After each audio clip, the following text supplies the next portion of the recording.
Selamat berjumpa kembali dalam pembelajaran daring dalam jaringan atau online. Anak-anak, pada hari ini kita akan belajar tentang koordinat kartesius. Nah, apa itu koordinat kartesius? Nanti anak-anak bisa menyimak. Nah, untuk persiapan, anak-anak boleh menyiapkan yaitu buku matematika kelas 8 semester 1. Buka halaman 46 sampai dengan 53. Oke, sudah siap? Baik, mari kita mulai dengan apa itu sistem koordinat. Nah, yang pertama, Pak Robert menunjukkan yaitu papan berpetak. Nah, ini disebut sebagai yaitu bidang kartesiusnya yang masih kosong. Kemudian dari bidang kartesius itu dapat dibuat yaitu garis sumbu. Ya, nah, yang mendatar ini disebut sebagai garis horizontal atau yang mendatar disebut sebagai sumbu X atau absis. Saya ulang, garis yang mendatar adalah sumbu X atau absis, maka pada bagian ini diberikan simbol X. Sedangkan garis yang tegak disebut sebagai garis yang vertikal atau tegak, disebut sebagai sumbu Y atau ordinat. Ini simbol Y-nya. Ya. Nah, dari kedua sumbu ini berpotongan dan garis kedua sumbu ini tentu memiliki yaitu skala yang sama, baik pada sumbu X maupun pada sumbu Y. Nah, seperti halnya kalau anak-anak pernah belajar di kelas 7 tentang garis bilangan, di sini ada 0 ke kanan positif, ke kiri negatif. Demikian pula yang garis tegak atau horizontal vertikal pada sumbu Y ini juga memiliki yaitu skala yang ke atas positif, yang ke bawah negatif. Nah, kedua sumbu berpotongan di titik O. Ini titik O-nya yang disebut dengan titik pusat, di mana titik itu hasil perpotongan antara absis dan ordinat atau perpotongan antara sumbu X dan sumbu Y. Nah, jelas ya anak-anak, inilah gambaran atau hal yang harus diketahui di dalam bidang atau sistem koordinat. Nah, lalu di sini ternyata pada bidang koordinat yang sudah dibuat sumbu X dan sumbu Y ini terbagi menjadi 4 daerah. Nah, daerah yang pertama yaitu di sebelah kanan sumbu Y dan sebelah atas sumbu X atau disebut kanan atas disebut sebagai kuadran 1. Daerahnya di sini ini, kuadran 1. Sedangkan di sebelah kirinya yaitu kiri atas disebut sebagai kuadran 2. Sedangkan di bawahnya yaitu kiri bawah disebut kuadran 3 dan yang terakhir adalah kanan bawah itu kuadran 4. Nah, apa yang membedakan dari kuadran-kuadran ini? Yang pertama, mari kita lihat pada kuadran 1, koordinat X maupun koordinat Y semuanya bernilai positif. Maka di sini 1, 2, 3, 4. Ke atas juga 1, 2, 3, 4 dan seterusnya. Semua positif. Sedangkan pada kuadran 2 di sini adalah yang mendatar karena ke kiri, nanti semakin ke kiri semakin besar, nilainya negatif, sedangkan yang ke atas sama positif. Maka koordinat X negatif, koordinat Y-nya positif. Kita lanjut pada kuadran yang ketiga. Nah, ini daerah ini. Baik koordinat X maupun koordinat Y itu bernilai negatif. Dan yang terakhir pada kuadran 4 adalah koordinat X-nya positif, sedangkan koordinat Y-nya adalah negatif. Nah, ini adalah dari kuadran 1, 2, 3, 4 ini nanti yang berpengaruh terhadap nilai-nilai daripada koordinat itu sendiri, baik X maupun Y. Nah, baik, kita lanjutkan. Nah, posisi titik terhadap sumbu X dan sumbu Y. Apa itu? Mari kita perhatikan. Nah, kalau tadi masih kosong, sekarang Pak Robert sudah berikan beberapa titik, mulai dari A, B, C, D, dan seterusnya sampai dengan H.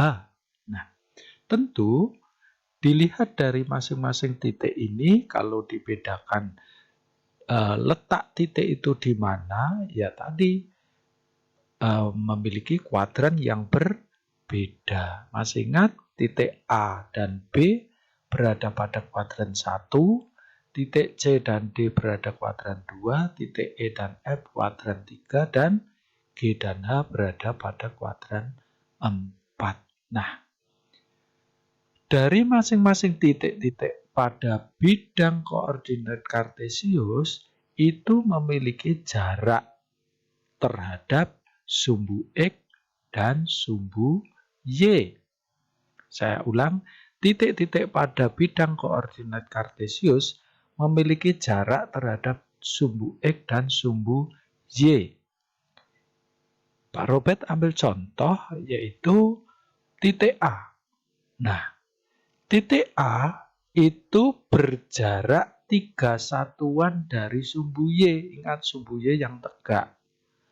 Kita perhatikan, saya tunjukkan dengan garis merah ini. Nah, 3 satuan dari sumbu Y. Sumbu Y-nya ini, kalau kita lihat ke kanan pada titik A, yaitu ternyata 3 satuan bisa dikatakan 3 petak. 1, 2, dan 3. Nah, ini 1, 2, 3. 3 petak. Maka dikatakan 3 satuan.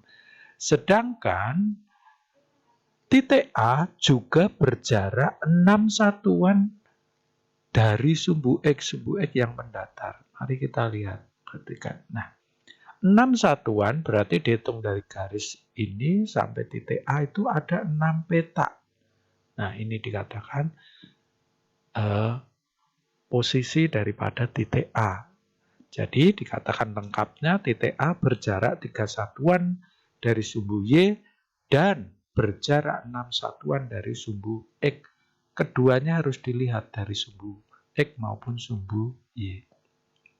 Kita lanjut. Titik C. Nah, titik C ini berjarak sama 4 satuan dari sumbu Y, hanya arahnya ke kiri, dan berjarak 3 satuan dari sumbu X. Nah, ke atas. Karena di sini hanya dikatakan berjarak, hanya arah saja yang membedakan, ya enggak perlu berjarak kok negatif 4, enggak perlu. Hanya jaraknya dari garis ini sampai ke kiri titik C ini adalah 6 atau 4 satuan atau 4 petak. 1, 2, 3, 4 begitu. Nah, baik, kita lanjut. Mau titik apa lagi? Kita coba satu-satu pada masing-masing kuadran. Titik E berjarak yaitu 5 satuan dari sumbu Y dan berjarak 5 satuan dari sumbu X. Nah, ini. Nah, lanjut sekarang. Posisi terhadap sumbu X dan sumbu Y masih sama. Saya lanjutkan, yaitu dapat dikatakan juga titik A dan G, titik A-nya ini, G-nya ini, itu dikatakan berjarak sama. 6 satuan terhadap sumbu X. Maksudnya apa? Titik A sumbu X-nya ini yaitu berjarak 6 satuan ke atas, tapi titik G juga demikian, hanya arahnya yang berbeda, sama. Dari garis sumbu X ke atas 6 peta, dari garis sumbu X ke bawah juga 6 peta. Maka dikatakan berjarak sama. 6 satuan terhadap sumbu yang sama, yaitu sumbu X. Jelas anak-anak?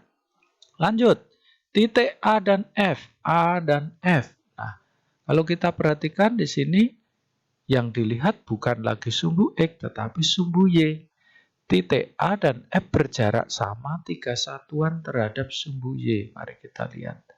Sumbu Y ke kanan 3 peta, sedangkan titik F dari sumbu Y ke kiri 3 peta. Maka dikatakan berjarak sama 3 satuan. Kita lanjut lagi. Yang berjarak sama yang mana? C dan F. C dan F ini. C-nya di sini, F-nya di sini. Kira-kira dilihat dari sumbu apa? Betul, dari sumbu X.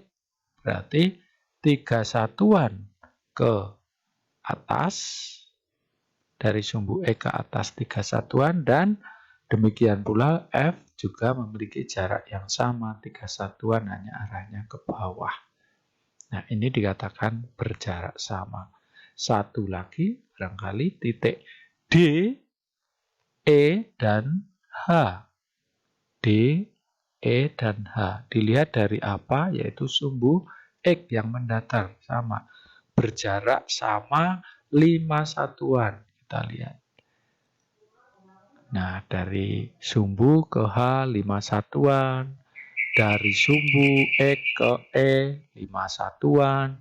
Demikian pula dari sumbu ke D juga 5 satuan. Inilah letak masing-masing titik terhadap baik itu sumbu X dan sumbu Y yang memiliki jarak yang sama. Begitu.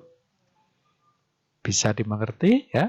Kita lanjut berikutnya. Nah, sekarang kita akan menyatakan koordinat suatu titik. Nah, karena tadi di gambar banyak sekali titik-titik, saya pakai gambar yang sama. Nah, titik A, titik B, dan seterusnya itu kalau kita perhatikan posisi titik pada koordinat itu ditulis dalam pasangan berurut, yaitu X, Y. Artinya apa?